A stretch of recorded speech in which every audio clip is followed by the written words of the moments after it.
السلام علیکم علیہ السلام معزز سامعین محترم، آپ سن رہے ہیں تعلیمات اسلامی آفیشیل یوٹیوب چینل پر سورہ قاریہ ایک مختصر تفسیر کے ساتھ۔ یہ سورہ قرآن پاک کے تیسرے پارے 11 آیات پر مشتمل ایک سورہ ہے، جس میں خداوند عالم نے روز قیامت کے بارے میں ایک منظر کشی کی ہوئی اور بتایا ہوا ہے کہ وہ روز کیسا ہوگا۔ تو چلیے اس کی ابتدا کرتے ہیں۔ بسم اللہ الرحمن الرحیم۔ القاریۃ یعنی وہ ہلا دینے والا حادثہ عربی میں قاریہ کو کہتے ہیں۔ مل قاریہ وہ ہلا دینے والا حادثہ کیا ہے؟ وما ادراک مل قاریۃ، اور آپ کیا جانیں کہ وہ حادثہ کیا ہے۔ واقعی ہم تصور نہیں کر سکتے کہ خدا کس حادثے کی بات کر رہا ہے، لیکن آگے سنیں۔ یوم یکون الناس کالفراش المبثوث، اس روز لوگ بکھرے ہوئے پروانوں کی طرح ہوں گے۔ وتکون الجبال کالعہن المنفوش، اور پہاڑ دھنی ہوئی اون کی طرح ہو جائیں گے۔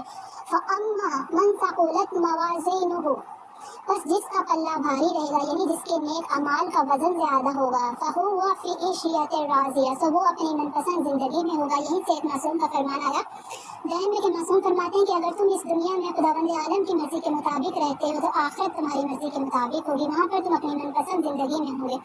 وَأَمَّا مَنْ خَافَتْ مَوَازِينَهُ، اور جس کا پلہ ہلکا ہوگا، یعنی جس کے نامہ اعمال میں کچھ بھی نہ ہوگا، وَأُمَّهُ هَاوِيَةٌ، سو اس کا ٹھکانہ ہاویہ ہوگا۔ اب یہ ہاویہ کیا ہے؟ وَمَا أَدْرَاكَ مَا هِيَ، اور آپ کیا جانیں کہ یہ ہاویہ کیا ہے؟ سنیں اس کی آخری آیت، نَارٌ حَامِيَةٌ، وہ بھڑکتی ہوئی آگ ہے۔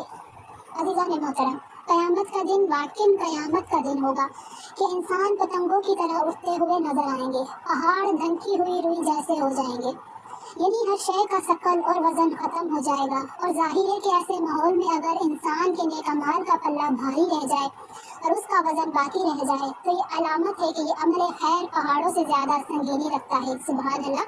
اور ایسا عمل کرنے والا واقعی حقدار ہے کہ اسے جنت کی خوشگوار زندگی عطا کی جائے۔ یعنی جس انسان نے اس دنیا میں رہتے ہوئے اپنے دین کو بھی ترجیح دی ہے، اپنی آخرت کے بارے میں بھی سوچا ہے، اپنی آخرت کو بھی سنوارا ہے، اپنی آخرت کے لیے بھی کام کیا ہے، تو قرآن نے اسے جنت کی نوید دی ہے۔ ورنہ اگر کسی کے اعمال کا پلہ ہلکا ہوگا تو آپ دیکھیں گے کہ اس کا عمل بھی قیامت کی آندھی میں اڑ جائے گا اور اسے جہنم کے علاوہ کچھ نہ ملے گا کہ اس نے اعمال میں دنیا کے وزن کا خیال کیا تھا۔ یعنی جب انسان اس دنیا میں رہتا تھا تو اس نے اپنی آخرت کو نظر انداز کیا تھا۔ وہ یہ سوچتا تھا کہ دنیا کا وزن آخرت کے مقابلے میں بالکل بے قیمت ہے اور اس کی کوئی حیثیت نہیں۔ تو قرآن کہتا ہے کہ یہاں عمل کتنا ہی بے وزن کیوں نہ ہو، لیکن آخرت کے اعتبار سے وزنی اور سنگین ہوگا۔ خداوند عالم ہم سب کا خاتمہ ایمان پر بالخیر فرمائے اور ہمارے مولا کے ظہور میں جلد از جلد تعجیل ہو۔ الہی آمین۔ والسلام، جزاک اللہ۔